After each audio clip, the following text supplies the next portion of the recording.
Assalamualaikum warahmatullahi wabarakatuh. Halo semuanya, perkenalkan nama saya Fadil Agni Utama dan rekan-rekan saya yaitu Ega Sulistyo dan Siti Naila Salsabila dari kelompok 2 pengantar manajemen.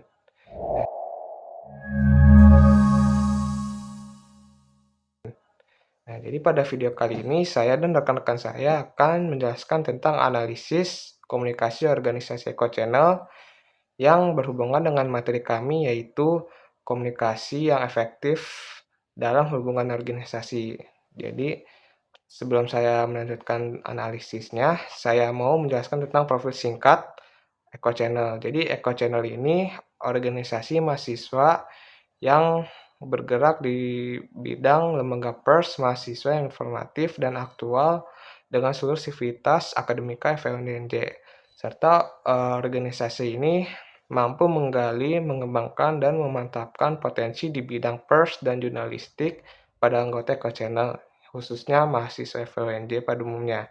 Nah, mungkin sekian dari profil singkatnya. Selanjutnya akan dijelaskan oleh teman saya. Jadi jangan lupa untuk stay tune terus untuk videonya.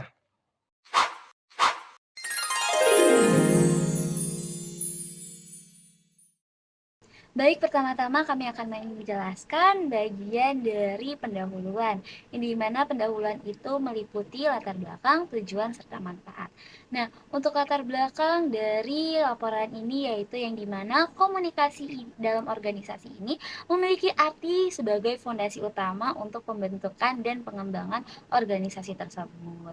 Nah, yang dimana ini termasuk pada lingkungan Econo Channel sebagai lembaga pers mahasiswa dari Fakultas Ekonomi Universitas Negeri Jakarta. Nah, komunikasi yang efektif ini dapat menciptakan jaringan pertukaran berita yang tergantung satu sama lain, yang dimana ini memfasilitasi kinerja visi, misi, dan tujuan bersama. Nah, komunikasi ini itu tidak hanya berfungsi sebagai sarana untuk memberikan informasi saja, tetapi juga sebagai bagaimana sih caranya untuk membangun hubungan yang harmonis antara para anggotanya. Nah, dalam praktiknya juga, Econa Channel ini berupaya membangun suasana internal organisasi yang dinamis dan terintegrasi, serta membangun hubungan yang baik dengan semua komunitas akademik, ormawa-ormawa, dan dekan Fakultas Ekonomi. Baik, terima kasih. Nah, selanjutnya kita akan membahas tujuan dari analisis komunikasi organisasi Eco Channel ini. Tujuan yang pertama itu ada menganalisis pola komunikasi yang terjadi dalam organisasi Eco Channel, baik secara verbal, nonverbal, maupun melalui teknologi informasi. Yang kedua, itu mengidentifikasi hambatan dan tantangan dalam komunikasi internal yang memengaruhi koordinasi dan kinerja organisasi tentunya. Lalu yang ketiga itu menilai dampak efektivitas komunikasi terhadap kolaborasi dan capaian visi misi serta tujuan dari organisasi. Lalu yang keempat itu ada memberikan rekomendasi strategis untuk meningkatkan kualitas komunikasi organisasi demi terciptanya lingkungan kerja yang dinamis, terbuka, dan tentunya produktif. Nah, setelah kita mengetahui tujuannya, kita akan memberikan apa manfaat dari analisis ini gitu. Yang pertama itu tentunya menambah wawasan dan referensi terkait komunikasi organisasi, khususnya dalam lembaga pers mahasiswa seperti Eco Channel.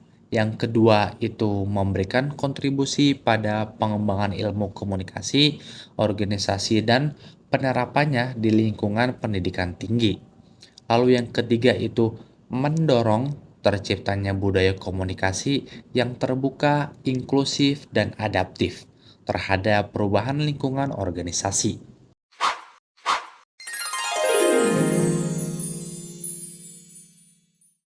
Selanjutnya itu ada metode observasi yang kita lakukan untuk mendapatkan data-data ini gitu.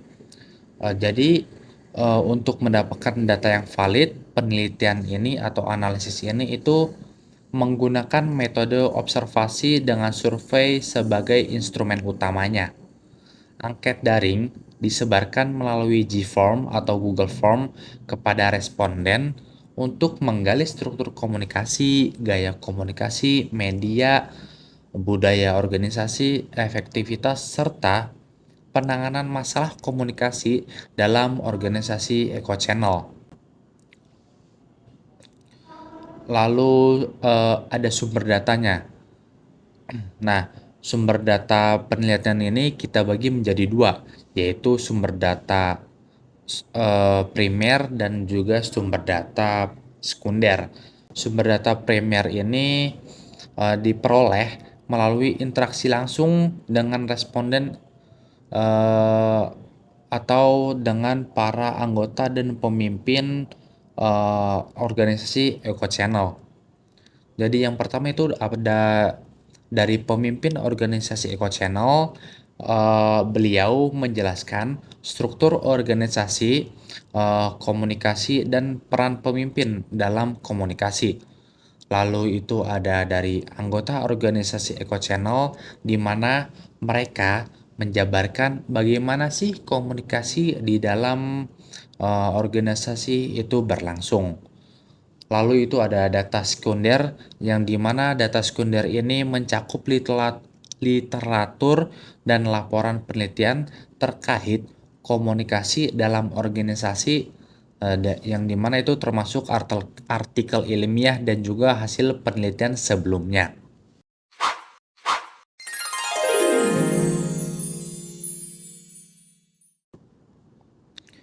Selanjutnya itu ada hasil analisis. Nah, pada bagian awal hasil analisis ini saya akan memaparkan tentang latar belakang dan juga struktur organisasi Eco Channel. Jadi setelah kita melakukan pengumpulan data, kami menganalisis struktur organisasi Eco Channel. Organisasi ini terstruktur dengan baik dan dengan tujuan untuk memastikan bahwa koordinasi yang efektif antar unitnya. Nah, struktur organisasi Eco Channel ini terdiri dari dua lapisan utama, yaitu ada Badan Pengurus Harian Inti atau BPHI, ya, di mana BPHI ini di dalamnya ada pemimpin umum, wakil pemimpin umum, sekretaris, dan bendahara, yang dimana mereka ini bertanggung jawab atas pengambilan keputusan organisasi dan juga kebijakan strategis yang diambil. Lalu yang kedua itu ada unit kerja, di mana unit kerja ini terdiri dari berbagai biro, departemen, dan subdepartemen yang dipimpin oleh kepala unit dan juga dibantu oleh staf pelaksana. Setelah itu, gimana sih pola komunikasi dari organisasi Eco Channel ini?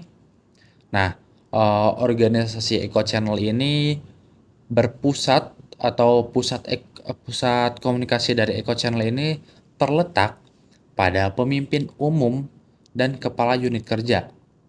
Mereka ini bertugas untuk menjembatani arus informasi antara eksternal dan internal organisasi. Informasi penting dari luar diteruskan kepada pemimpin umum diteruskan oleh pemimpin umum kepada unit kerja, yang kemudian disebarkan oleh para staf untuk dikerjakan oleh para anggota yang lain. Nah, pola komunikasi vertikal ini memastikan bahwa komunikasi atau informasi yang ingin disampaikan itu sampai dengan cepat dan juga akurat. Baik, sekian pemaparan dari saya. Pemaparan berikutnya akan dijelaskan atau dipaparkan oleh rekan saya. Baik, saya akan menjelaskan mengenai media dan gaya komunikasi dari hasil analisis observasi ini. Nah, untuk komunikasi dalam organisasi ini terdapat media dan gaya tersendiri di setiap organisasi. Pada organisasi Econet Channel, media komunikasi utamanya itu ialah aplikasi WhatsApp untuk melakukan komunikasi dan penyebaran informasi. Terdapat grup WhatsApp utama yang menggabungkan semua anggota, serta grup khusus untuk setiap unit kerja yang terdiri dari kepala, wakil, dan staf. Selain itu juga ada grup badan pengurus harian atau BPH dan grup koordinasi antar unit kerja. Namun ada grup WhatsApp langsung dari pemimpin umum ke unit kerja karena ada beberapa unit kerja yang terdapat wakilnya. Jika tidak ada wakilnya berarti bisa by personal chat saja.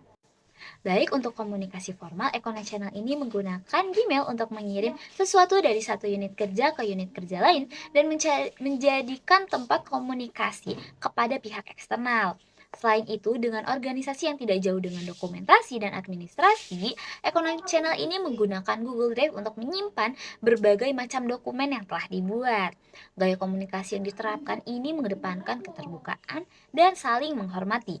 Pemimpin umum ini memiliki peran sebagai pendengar aktif, mendorong anggota untuk menyampaikan ide dan kritik secara terbuka, baik dalam proyek maupun tugas rutin. Dalam proyek, koordinasi divisi ini didukung oleh panitia pengarah atau SC yang dapat membangun komunikasi dua arah. Namun, para anggota tetap didorong untuk mempertahankan ide dengan argumen yang jelas. Pesan Kak Syahrin selaku pemimpin umum yaitu, meskipun panitia pengarah, coba untuk bangun komunikasi dua arah. Jangan ketika saran dari SC langsung dikerjakan dan langsung diterima apa yang dikasih. Kalian bisa mempertahankan ide kalian juga dengan menyertai argumen yang jelas. Secara resmi, tidak ada mekanisme tersebut. Ketika ada masukan atau kritik terhadap sesuatu, masukan antar unit biasanya disampaikan melalui pemimpin umum sebagai penghubung. Evaluasi formal dilakukan 2 kali per periode untuk BPH dan sekali untuk seluruh anggota. Mekanisme feedback di tingkat unit kerja bersifat informal dan bergantung pada kebijakan masing-masing unit. Sementara komunikasi harian tetap terbuka untuk masukan dan diskusi. Baik, selanjutnya yaitu efektivitas dan penanganan masalah komunikasi dari hasil analisis observasi. Nah, yang dimana pemimpin umum ini memang memegang peran utama dalam penyebaran informasi penting secara cepat. Meski demikian, terkadang terjadi keterlambatan akibat tingkat kesibukan yang tidak terduga. Nah, informasi penting biasanya disampaikan jauh-jauh hari dari sebelumnya melalui grup WhatsApp seluruh anggota, terutama untuk agenda seperti rapat atau peluncuran majalah, yang kemudian dibahas lebih mendalam lagi, biasanya itu dari pertemuan online. Kesalahpahaman komunikasi atau dapat disebut miscommunication itu pastinya pernah terjadi di Econet Channel, yang merupakan hal wajar dalam dinamika organisasi. Penyebab utama ini meliputi perbedaan persepsi, instruksi yang kurang jelas, serta informasi yang tidak lengkap akibat sulitnya follow up. Untuk mengatasi hal ini, Econet Channel mengedepankan komunikasi dua arah guna memperjelas pesan. Baik, untuk budaya komunikasi Econet Channel ini berlandaskan dari keterbukaan dan objektivitas dengan prinsip saling menerima masukan secara konstruktif dan menghindari komunikasi emosional. Yang dimana ketika etika komunikasi ini tidak tertulis, yang dijunjung tinggi adalah saling menghormati dan mendengarkan dengan seksama setiap pendapat. Nah, penanganan masalah komunikasi antar anggota yang dimulai dengan menyelesaikan melalui chat. Jika memang belum tuntas, pemimpin umum ini bersama pengurus akan melakukan diskusi via telepon untuk menghindari kesalahpahaman lanjutan dan mendengar argumen kedua belah pihak secara langsung. Solusi akan dicapai secara bersama agar masalah ini tidak berlarut lama. Setiap unit kerja pastinya memiliki pengelolaan komunikasi sesuai tugas dan fungsinya. Contohnya, sekretaris ini bertanggung jawab untuk mengelola surat masuk, mulai dari penyampaian informasi secara internal hingga komunikasi dengan pihak eksternal, guna memastikan kelancaran arus informasi di Econet Channel. Nah, pada topik kali ini saya akan membahas tentang peran pemimpin dan ciri khas komunikasi Eco Channel. Dan pemimpinnya itu Yahdin Ajar Laksono sebagai pemimpin umum Eco Channel. Jadi pada peran pemimpin ini dapat disimpulkan bahwa pemimpin Eco Channel ini menjalankan peran strategis dalam membentuk iklim komunikasi yang efektif, organisasi yang partisipatif dan terbuka. Dan peran pemimpin ini tidak hanya terbatas pada pemberian arah, melainkan lebih dominan sebagai pendengar aktif dan fasilitator diskusi. Ini menunjukkan pendekatan komunikasi yang selaras dengan model komunikasi transaksional, di mana komunikasi tidak hanya bersifat satu arah, melainkan proses timbal balik yang saling mempengaruhi antar individu dalam organisasi. Jadi, terus selanjutnya pemimpin secara aktif terlibat dalam komunikasi harian tiap unit kerja. Namun, pemimpin tidak memilih untuk tidak terlalu sering memberi instruksi langsung, melainkan ia lebih fokus pada pembinaan hubungan kolaboratif dengan memberi ruang bagi anggotanya untuk menyampaikan ide, kritik, dan saran. Sikap ini menunjukkan komitmen pada nilai demokrasi organisasi, di mana pengambilan keputusan melibatkan kontribusi semua anggota, bukan hanya top-down dari pemimpin. Selanjutnya itu pada ciri khas komunikasi Eco Channel juga mencerminkan budaya organisasi yang egaliter dan inklusif. Tidak ada batasan komunikasi berdasarkan hierarki jabatan. Semua suara dihargai dan diperlakukan setara. Ini menciptakan iklim organisasi yang sehat, memperkuat kepercayaan antar anggota, dan mendorong rasa memiliki terhadap organisasi. Nah, jika dapat digambar, Eco Channel ini komunikasi yang terbuka, yang bebas menyampaikan ide, kritik, atau masukan dengan saling menghormati. Pola ini tidak hanya memperkuat kolaborasi, tetapi juga menjadikan komunikasi sebagai fondasi utama dalam menjalankan program kerja dan menjaga keberlangsungan organisasi.